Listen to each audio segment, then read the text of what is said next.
ومال المورنتيو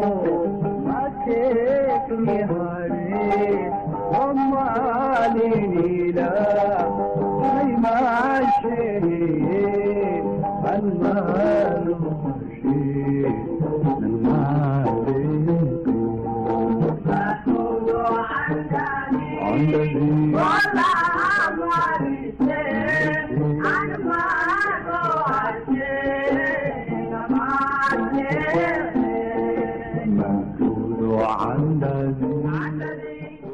kulanti wacan oo wanaagsan daawadayaal meel kasta oo aad joogtaan iyo si waliba noo daawanaysaan baa waxaad ku soo dhawaataan barnaamijkii wacyiga bulshada oo toddobaad walba xiliyadan oo kale aad ka daawataan telefishinkan caalamiga ah ee Somali News. barnaamijka toddobaadkan wuxuu kaga imaanayaa magaalada Beledweyne ee xarunta gobolka Hiiraan waxaana barnaamijka la socodsiin doona anigoo Qaadir Kacasa. daawadayaal toddobaadkan barnaamijka wacyiga bulshada waxaynu ku eegi doonaa saameynta bulshada ku nool gobolka Hiiraan gaar ahaan magaalada Beledweyne oo ku yeeshay cudurka shuban biyoodka oo maalmihii ugu dambeeyay ka dilaacay magaalada Beledweyne iyo deegaanada ku xeeran. daawadayaal toddobaadkan barnaamijka waxaa marti noogu ah isla markaana ku wareysan doonaa isku duwaha caafimaadka gobolka Hiiraan ahna agaasimaha isbitaalka Beledweyne Dr. Axmed Maxamed Qaliif. agaasimaha waxaan ka wareysan doonaa marka hore xaaladda guud ee dhanka caafimaadka gobolka Hiiraan iyo saameynta bulshada ku nool gobolka Hiiraan oo ku yeeshay cudurka shuban biyoodka oo ka dilaacay maalmihii ugu dambeeyay magaalada Beledweyne. agaasima marka hore ku soo dhawow telefishinka Somali News waxa faahfaahin naga siisa bal xaaladda guud ee dhanka caafimaadka ee gobolka Hiiraan. bismillaahir rahmaanir rahiim allahumma salli ala muhammad wa alihi wa sahbihi ajma'in. marka ugu horeyso dhamaan inta daawanaysa ama maqlayso waxaan ku salaamayaa salaanta islaamka assalaamu alaykum wa rahmatullahi wa barakaatuh.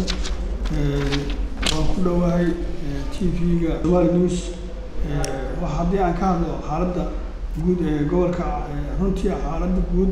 ee gobolka Hiiraan caafimaadka aad bay u hooseysaa marka loo fiiriyo gobolada kale maadaama gobolka uu maartay saameyn badan uu ku yeesho cudurro oo soo noqdo sida shuban biyoodka isla markaasna adeegga caafimaad ee gobolka uu haysto oo laftiisa aad u yar yahay. haddii aan ka warramo gobolka aan kala qaado degmo degmada Jalaaqsi kama jiro wax isbitaal oo shaqeeyo oo maanta gabadha meeshaas ilmaha ay dhali weyso ama qofkii dhaawac uu gaaro waxaa lala gaaraa meesha la yiraahdo degmada Jowhar ayaa la geeyaa. marka xaggaas loo fiiriyo waa dhibaato badan. waxaa ka jiro kaliya oo MCHO oo hay'adaha gacanta ay ku hayaan. markaan usoo wareegno xagga dhanka Buliburta lafteeda waxaa ka jiro inaysan lahayn wax isbitaal ma laha. waa dadku waa dhibaato badan waa meel go'doona diyaarad in dadka lagu soo qaado maahan wax kale oo maanta ku soo bixi karaan ma laha. dad badan ayaa naftooda ku waaya iyaga oo rabay u baahnaa gurmad. dhaqaatiir ayaa isku dayda xataa inay meesha tagto wax ka qabato laakiin waxay la yihiin weli cid ka saacido xagga qalabkii iyo xagga daawadii. marka dhankaas Buliburta aan ka soo gudbo degmada Maxaas oo iyada degmada xigta Buliburta waxa ay ka jiro isbitaal oo ay gacanta ku hayaan dad qurbo joog oo diaspora oo runtii maartay isku taxalujiyay inay isbitaalkaasi ama qalabkiisii ama maartay inay rangareeyaan oo socodsiiyaan dhaqaatiir dadka shaqeeya mushaarsiiyaan ayaga laftoodu ma haystaan daawo ma haystaan oo xaggaas waa laftoodu waa ka liitaan. dhibaato badan ayaa ka jirta dhinacaas. degmada Matabaan oo iyadana ku xigto wax isbitaal oo ay leedahay male waxaa ka jira kaliya MCHO sidaas oo kale.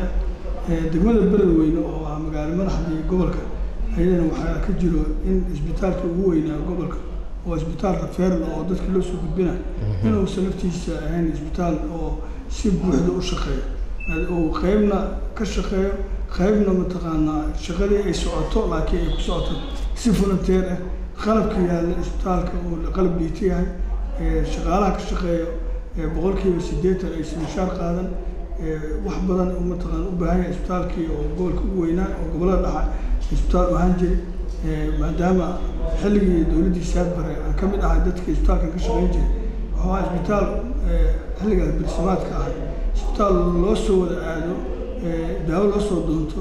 ayuu ahaa markii xilligaas dowladda gacanta ku haysay iyo hay'adda Italian Team isbitaalkan istay.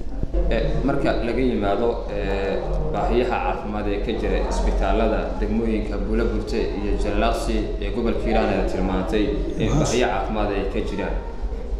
magaalada beledweyne maalmihii ugu dambeeyay waxaa ka dilaacay cudurka shuban biyoodka waxaan marka hore faahfaahin naga siisaa saameynta cudurkan shuban biyoodka oo ku yeeshay bulshada ku nool beledweyne iyo nawaaxigeeda. horta shuban biyoodka degmada beledweyne oo bishan December awalkeeda ka bilowday si xooliyana ku socday dadka shuban biyoodka soo ritay wuxuu gaareen 315 qof ay gaareen inta anaga aan aragnay oo goobaha caafimaad ku dhintay waxay ahaayeen 5 ruux inta laga soo sheegay xaafadaha oo qaar kamid ah aan tagnay magaalada xaafadeeda oo taasi ay taalayna waa dad badan ayaa ku dhintay oo ilaa 20 ruux gaaray marka shuban biyoodkan wuxuu noqday mid soo noqdo maadaama gobolka ama degmada beledweyne qaasatan aysan haysan biyo nadiif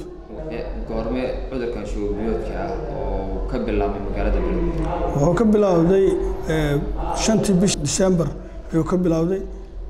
xilligaas ay ugu horeysay dadkii ugu horeeyay soo dhaceen waxaan lagu dabiibay isbitaalka weyn ee beledweyne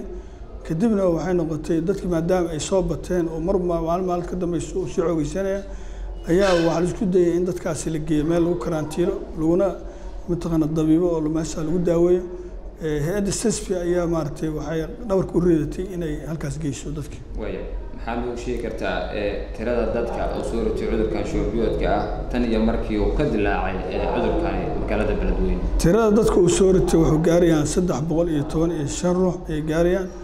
oo rag iyo haween caruur iyo dad waaweyn isugu jira ma jiraan dad u dhintay marka cudurkan haday jiraan maxaa loo sheegi kartaa dad u dhintay anaga intaan aragnay goobaha caafimaadka aan xaqiijinay 5 ruux ayaa ku dhintay goobaha caafimaadka laba waxay ku dhinteen xilligii isbitaalka dadka la keenay oo ilmo yar ah 3 oo qof weyn oo gabar islaan uur leh ay kamid ahaydna waxay ku dhinteen meesha CTC-da ama goobta la geeyo dadka shubanka dadka oo soo ritay cudurka shuban biyoodka dhammaantood mistarka beledweyne la keenay mise waxa jira goobo si gaar ah loogu talagalay dadkaas ee lagu daweeyo oo la geeyo dadka xagee la geeyo dadka shuban biyoodka soo ritay dadku maadaama ay inta badan aysan maartay meel dadka ay ku urursan yihiin aysan jeclayn dadku waxay u badnaayeen inay farmashiyaasha private-ka ah inay halkaas maartay aad arkaysid dad badan oo feel ugu jiro oo daawo lagu siinayo laakiin markii la fiiriyo isbitaalka ayaa ugu xoog badnaa inta la soo gaarsiiyay dadka isbitaalka markii uu haddana dadkii qaadi waayay oo faraha uu ka baxay waxaa la geeyay goob lagu karantiilo oo gaar u ah goobtaasi oo magaalada xoogaa ka baxsan halkaas ay hadda dadkii yaalina lagu daaweynaya dadka uu soo ritay cudurkan shuban biyoodka ah la keenay isbitaalka beledweyne iyo goobaha kale maxay isugu jiraan dadka inta badan oo cudurkan uu soo gadanay inta badan dadku waxay u badan yihiin caruur boqolkiiba 70 waxay caruur waa inta kalena dad waaweyn waxaana isugu jiraan rag iyo haweenba isugu jiraan maxaa sababa marka agaasima cudurkan shuban biyoodka ah oo sanad walba ku soo laalaabtay magaalada beledweyne iyo guud ahaan deegaano badan oo ka tirsan gobolka webiga Shabeelle cudurkan shuban biyoodka waxa sababay waa beledweyne waa ama gobolkan waa meelaha kaliya Soomaaliya oo aan haysan biyo nadiif ah biyaha la isticmaalo oo ah biyaha webiga ama ceelasha biyaha webiga siimo ahaan biyaha ay ku soo gaaraan maadaama biyaha markii ay biyaha ay yareeyaan oo webiga oo biyo yareeyo webigan aan ognahay inuu qashin badan wasaq badan uu sido biyahaas dadka markay cabaan halkaas ay cudur ka bilowdaa dhibaatada dhan halkaas ay mataqaanaa saldhig u ah qaab noocan looga bixi karaa marka islaada waxaa looga bixi karaa in la sameeyo ceel riiga in la sameeyo oo ceelal magaalada laga qodo ama magaalada banaankeeda laga qodo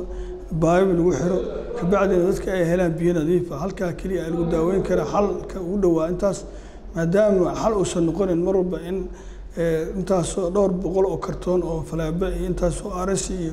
intaasoo daawo qaras lagu bixiyo qaar dad badan ay nooga dhintaan oo ay maartay dhibaato ku gaarto dad badan ay mataqaana ay aad u liitaan oo cudurka markuu ku dhaco ay dhibaato badan ay maraan tan iyo markii cudurkan shuban biyoodka ah oo ka dilaacay magaalada beledweyne maxaa isbedelay runtii waxaa isbedelay xaaladda horta shuban biyoodka maalmihii ugu horeysay aad buu u kordhayay hadda waxaad moodaa in la sameeyey maarata preventive ama kahortag oo dadkii maarata la wacyigeliyey isla markaasina loo qeybiyey aquatab ama chlorine ay iskaga daraan biyaha dadkii markay intaas sameeyeen waxaad moodaa in xoogaa xaaladii inuu soo yaraanayo shubanka ayada oo aan la dhihi karin hadda shubanka waa wada dhammaaday balse ay jirto maaragtay dadaalkiina la wado dhibaatadii dadkiina maadaama dad laftooda ay yihiin magaalada waxaa ka jirto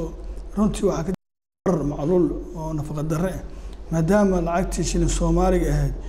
magaaladan Beledweyne waa magaalooyinka kaliya aan isleeyahay oo shilin Soomaaliga isticmaalin taasina waxay keentay dad badan oo hadda anaga isbitaalka la keenay iyo caruur inay cagabar ma taqaanaa ay ku jiraan oo ama kwashkor oo ay ilmihii barreen oo nafaqa darro maartay dadkii ay maartay aad u liitaan marka lacagta shilin Soomaaliga ah ee isticmaalkeeda laga diiday Beledweyne saameyn teelaga ku yeelatay marka bulshada Beledweyne ku nool waxay saameyn weyn ay ku yeelatay runtii wallahi aad u xanuun badan maadaama dadku ay dad iska u badan yihiin dad oo iska maartay xoogsatay dad ku shaqeystay dhididkooda oo heli jiray maalintii 5,000 markay maanta soo helaan waxa yar oo maartay kala soo baxaan oo caroolay wax ma taqaan yar ku soo iibsadaan oo ma taqaan ilmahooda ay ku maanaj gareeyaan oo markaas ku maarayaan noloshooda iyo naftooda laakiin hadda waxa dhacday in guud ahaan shilinka Soomaaliga uu ka shaqeynay magaalada Beledweyne taasina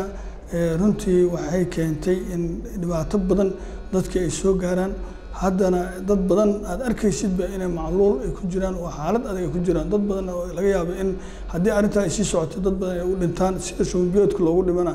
in gaajada dadka haysta inay u dhintaan maadaama ay waxay aysan maanta lacag ay ku shaqaystaan oo dadkii doolar haysta mooga maanta dad kale aysan nooleyn مثلا marka agaasimo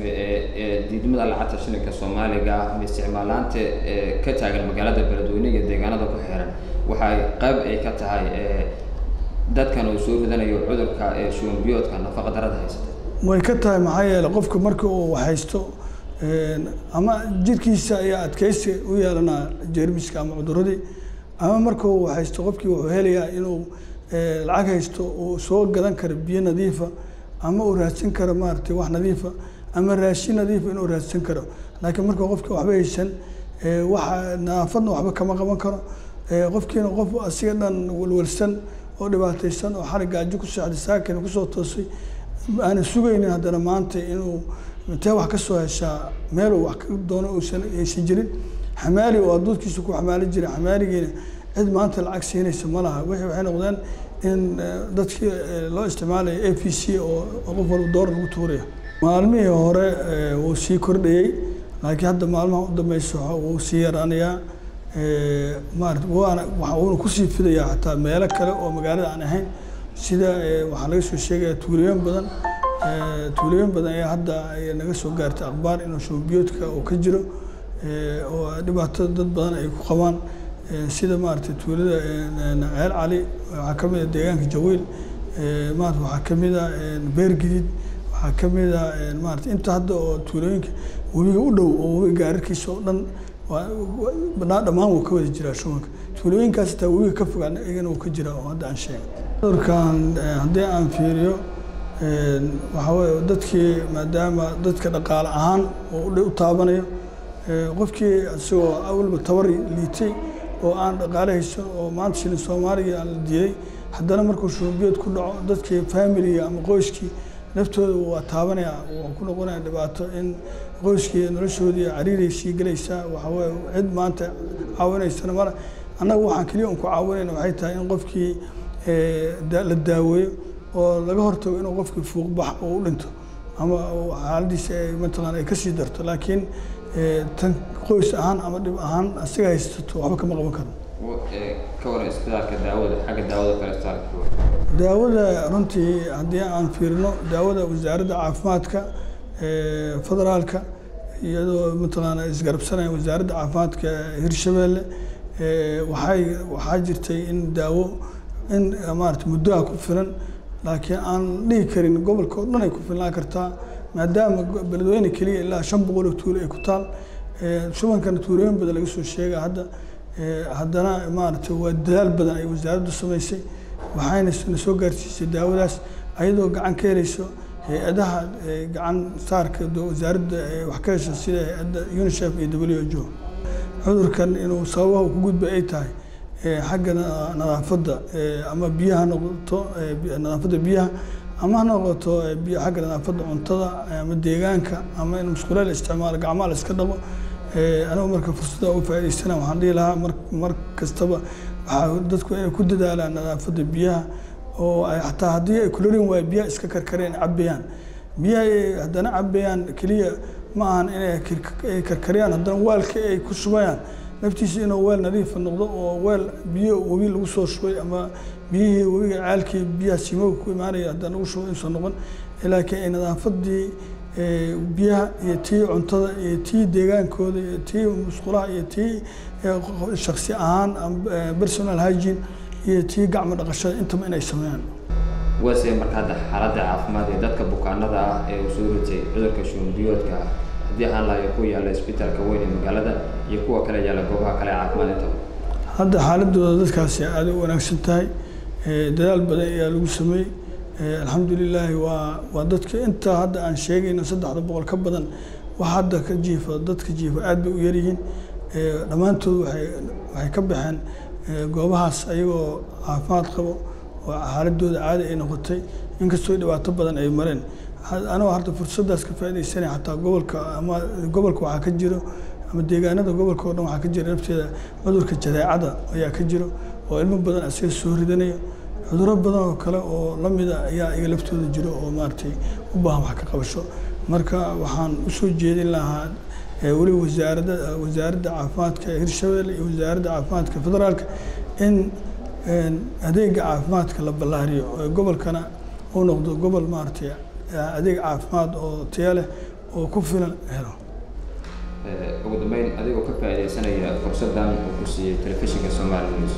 waxay tahay fariinta aad la wadaagayso ee bulshada ku daawanayso si u yaraado cudurka shuban biyoodka ama lowga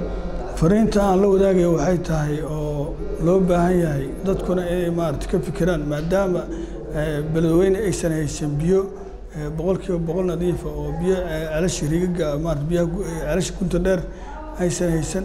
waxa la isticmaalay ceelal gaagaaban oo biyuhuna webiga siimow aan uga yimaado waxa la isticmaalaya si dadban iyo si toos waxa loo isticmaalo biyaha webiga waxaan u sheegi lahaa inay biyaha iska karkariyaan ama ay chlorine aqua iskaga daraan waxaan kaloo u sheegi lahaa dadka musqulaha iyo qashinka iyo baktiga ku gura webiga asoo webiga fadhiya ayagana inay ka daayaan biyaha webiga inay maaragtay biyaha webiga ummadda cabaysh inay si haleeyaan dhibaato u geystaan waxaan kaloo u sheegi lahaa in cuntada xaggeeda inay lafteeda iyo qudaarta kulli inay nadaafadooda ay joogteeyaan gacmo dhaqashada iyo maaragtay isticmaalka musqulaha iyo deegaanka nadaafadiisa kulli in la wada joogteeyo oo laga wada shaqeeyo taas ayaa lagu gudbi karaa in maaragtay cudurkii ama lagu hakin karaa laakiin arinta fog maaragtay cudurka wax looga qaban karo waxay tahay in la helo ceelal maaragtay riig ah oo biyo nadiif ah oo degmada loo soo saaro taasina waxaan ugu baaqi lahay wasaaradaha ku shaqo leh wasaaradda caafimaadka iyadoo kaasi wasaaradda biyaha iyo tamarta iyo biyaha in laga shaqeeyo bal degmada beledweyne in iyo dadka degmooyinka lamida in maanta ay helaan dadka biyo nadiif ah helaan si maalinba dad aysan ugu dhiman aan mataqaana indhahana laga fiirsan guud ahaan daawadayaal waxaan intaa kusoo gabagabeynayaa barnaamijkii wacyiga bulshada toddobaadkan kala socoteen telefishinka Somali News soo saaraha iyo timinta barnaamijku waa aniga qaaradilka casa dhanka kaamirada toddobaadkan barnaamijka waxaa si agarlaaneed iga qaabeynaya saaxiibkii Cumar Yare waxaana toddobaadkan barnaamijka martiin ugu ahaa isla markaana ku wareysanaynay isku duwaha caafimaadka gobolka Hiiraan ahna agaasimaha isbitaalka beledweyne Dr. Axmed Maxamed Qaliif wayna ka wareysanaynay xaaladda caafimaad ee gobolka iyo saameynta bulshada gobolka Hiiraan gaar ahaan kuwa ku nool beledweyne uu ku yeeshay xanuunka cudurka shuban biyoodka oo maalmihii ugu dambeeyay ka dilaacay magaalada faraba'ana ku haya bulshada ku nool beledweyne iyo deegaanada ku xeeran tan iyo kulanti dambe intaynu barnaamijkan mid lamid aynu ku kulmi doono